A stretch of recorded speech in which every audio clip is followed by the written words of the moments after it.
গাইবান্ধার গোবিন্দগঞ্জে বাংলাদেশ পুলিশ নারী কল্যাণ সমিতি পুনাকের উদ্যোগে এতিম শিশু ও অসহায়দের মাঝে শীতবস্ত্র, খাবার ও নগদ অর্থ বিতরণ করা হয়েছে। 11 জানুয়ারি রোববার বিকালে উপজেলার কামুদিয়া ইউনিয়নের কাচেরচড়া নুরানী হাফেজিয়া কওমি মাদ্রাসা ও এতিমখানায় এ কর্মসূচির আয়োজন করা হয়।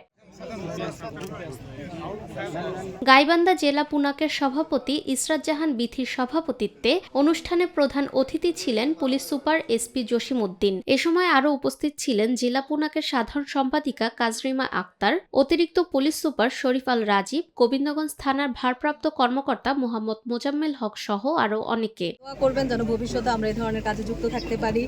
যদিও আমরা জানি এটা যথেষ্ট না, খুবই ছোট পরিসরে করছি, বাট চেষ্টা করছি আমরা যেন এই ধরনের কাজে ভবিষ্যতে আমরা যুক্ত থাকতে পারি, কিছু করতে পারি মানুষের জন্য। এভাবেই সমাজের অসহায় ও এতিম শিশুদের পাশে দাঁড়িয়ে মানবিক দায়িত্ব পালন করে চলেছে বাংলাদেশ পুলিশ নারী কল্যাণ সমিতি পুনাক। এমন উদ্যোগ শীতার্ত মানুষের কষ্ট লাঘবে যেমন সহায়ক, তেমনি সমাজে মানবিকতা ও সহমর্মিতার বার্তা ছড়িয়ে দিচ্ছে।